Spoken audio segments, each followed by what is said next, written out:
열왕기상 15장 9절에서 24절 말씀 함께 읽겠습니다. 유다 왕 아사에 대한 내용이 기술되고 있습니다. 9절에 보시면 이스라엘 여로보암 왕 제20년에 아사가 유다 왕이 되어 시작하죠. 아비암이 죽고 아사가 유다의 왕이 되었고요. 유다가 유다의 왕이 되었을 때에 북이스라엘은 여로보암이 여전히 통치하던 시기였습니다. 아사 왕은 하나님께서 보실 때 그래도 다윗과 같이 하나님 앞에서 온전히 행하려고 했던 왕으로 평가받고 있습니다. 14절 보면 다만 산당은 없애지 아니하니라. 그러나 아사의 마음이 일평생 여호와 앞에 온전하였으며, 그렇게 말씀하고 있죠. 그래서 아사는 다윗처럼 여호와의 눈에 정직하게 행하는 왕으로 평가받습니다. 그는 통치 전반에 하나님을 의지하며 신앙개혁 운동을 벌였습니다. 또 온전한 마음으로 하나님께 헌신했던 왕입니다. 오늘 본문에 보면 그가 기드론 시냇가에서 우상들을 불살랐다, 그렇게 말씀하는데 12절 13절 보십시오. 남색하는 자를 그 땅에서 쫓아내고 그의 조상들이 지은 모든 우상을 없애고 또 그의 어머니 마아가가 혐오스러운 아세라상을 만들었으므로 태우의 위를 베하고 그 우상을 찍어 기드론 시냇가에서 불살랐으나, 이렇게 말씀하고 있죠. 그래서 아사 왕은 종교 개혁을 단행했던 왕이고요. 특별히 왕궁 안에 있었던 그 우상들까지도 철저하게 철폐했습니다. 특별히 그 어머니가 아세라상을 만들었는데 그 우상까지 다 철폐하고 어머니를 그 태우의 위에서 폐하는 그런 결단을 보여주고 있습니다. 앞서서 우리는 르호보암이 암몬 여자의 아들이다, 그렇게 시작하고 마지막에도 암몬 여자의 아들이었다, 그렇게 말하면서 그 어머니의 테두리, 그 한계, 그것을 극복하지 못했던 르호보암의 모습을 살펴본 바가 있죠. 그러나 아사는 어머니 마아가의 아세라상을 불사르고 태우의 위를 피하는 그런 결단을 보여줍니다. 자식의 도리를 지키는 것도 중요하지만 왕으로서 하나님의 종으로 사는 것이 더욱 중요한 이름을 알았던 아사 왕입니다. 그래서 그는 41년을 통치하면서 하나님 앞에서 온전히 행하려고 부단히 노력을 했던 왕으로 표현이 됩니다. 그래서 역대기에 보면은 그가 했던 긍정적인 부분들을 많이 소개하고 있어요. 그런데 오늘 열왕기에는요, 그런 긍정적인 부분들에 대해서는 좀 간략하게 소개를 하고, 이제 많은 부분은 이제 이스라엘 바하사 왕과의 그 갈등, 전쟁, 그리고 그 전쟁에서 이기기 위해서 이방 왕과 손을 잡는 그 부분에 대해서 좀 더 비중 있게 다루고 있는 것을 볼 수가 있습니다. 통치 기간이 41년인데요. 그가 39년, 마지막 3년에 병이 듭니다. 병이 드는 이유가 뭐냐면 선견자 하나님, 그의 이 경고의 메시지, 꾸중을 듣게 되거든요. 그래서 이방 왕과 이 손을 잡는 것, 그래서 손을 잡아서 형제 나라인 북이스라엘과 이스라엘을 치려고 하는 이 시도를 하나님께서는 악하게 보신 거예요. 그래서 선견자를 보내서 그 하나니가 이 아사를 꾸짖게 됩니다. 그런데 이걸 받아들이지를 못해요. 받아들이지를 못하고 이 하나니를 옥에 가둬버려요. 그리고 백성들을 학대했다, 그렇게 역대기에는 설명하고 있어요. 그래서 하나님께서 그에게 병을 주십니다.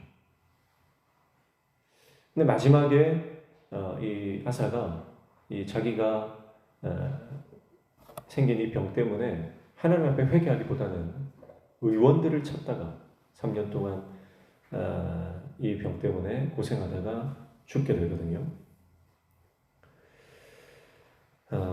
그러니까 통치 39년 동안 하나님 앞에 온전히 행했지만 마지막 3년을 실패하고만 왕으로 이렇게 기억할 수가 있겠습니다.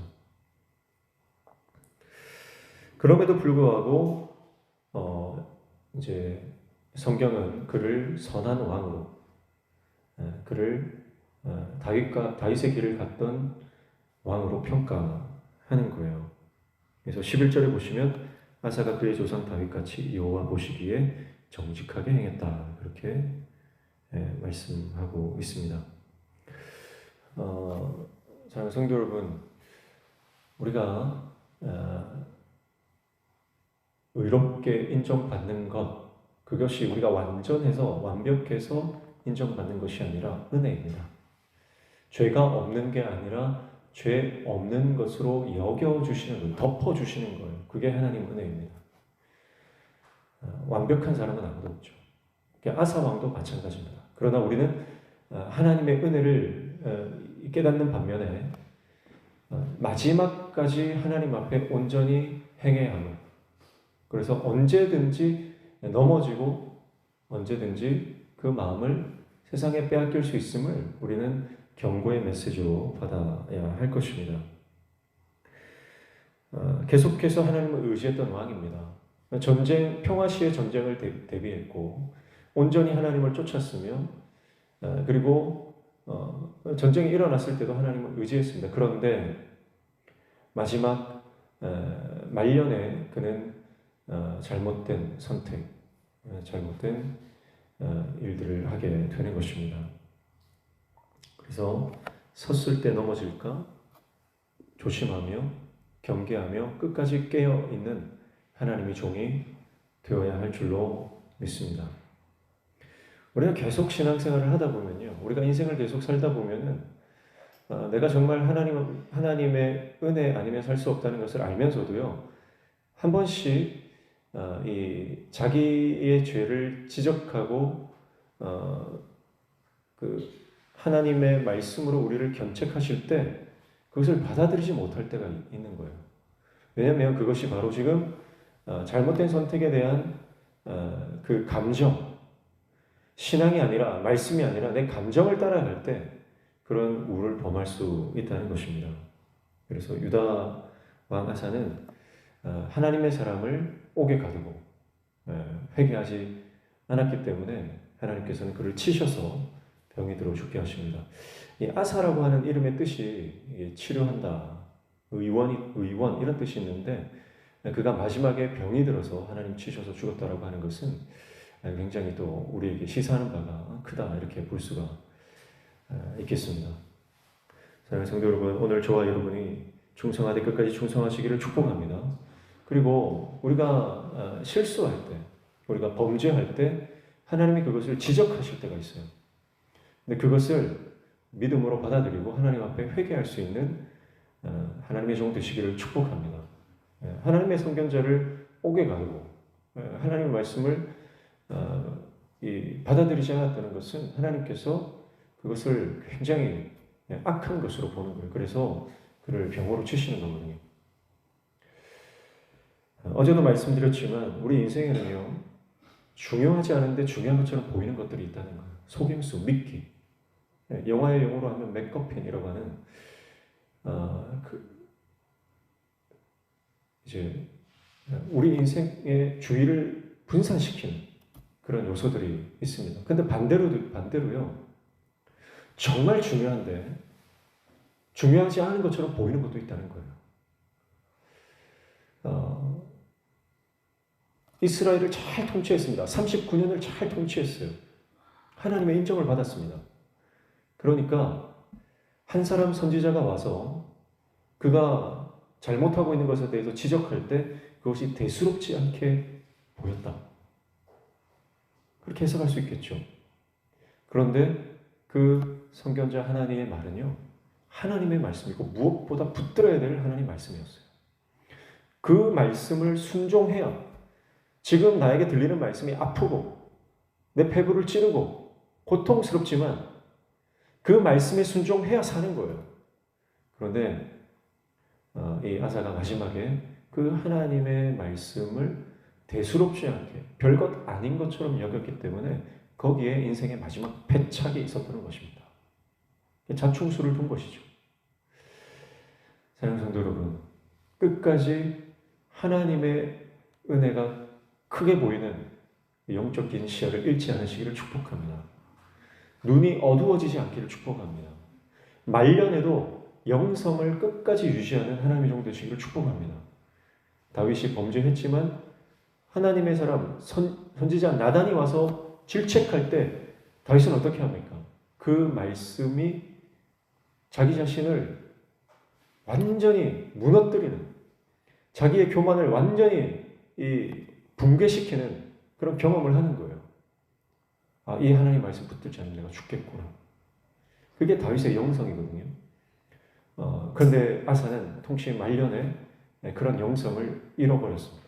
그래서 하나님의 선지자, 선견자를 오히려 옥에 가둬버리고 완악하게 그 마음을 회개하지 않았던 것이죠. 사랑하는 성도 여러분, 오늘 우리 인생 가운데 하나님께서 그래도 우리를 선하다, 의롭다 인정해 주시는 것은 오직 예수 그리스도의 보혈의 공로인 줄로 믿습니다. 그래서 우리가 아무리 잘하고 우리 삶에 열매가 많이 나타난다고 해서 교만할 이유가 하나도 없어요. 교만할 수가 없어요. 까딱 잘못하면 아사처럼 넘어지는 것이 우리 인생이기 때문에 그렇습니다. 그래서 오늘 아사 왕의 삶을 통해서 오늘 저와 여러분의 인생을 다시 한번 점검하고 끝까지 이 하나님을 향한 순전한 마음을 잃지 않는 주의 종들 되시길 주님의 이름으로 축복합니다. 기도하겠습니다. 하나님 아버지, 하나님 앞에 품었던 순전한 마음, 여호와 보시기에 정직하게 행하며 일평생 여호와 앞에 온전하게 행할 수 있는 하나님의 종들에게 도와주시고, 어떠한 상황에서도 하나님의 말씀, 그 말씀에 순종하며 아멘할 수 있는 하나님의 종들에게 도와주시옵소서. 오늘도 말씀 붙잡고 기도할 때 우리 기도에 응답하여 주시며 우리 삶의 모든 막혀진 문들이 열려진 영통의 은혜 허락하여 주시옵소서. 예수님의 이름으로 기도하옵나이다.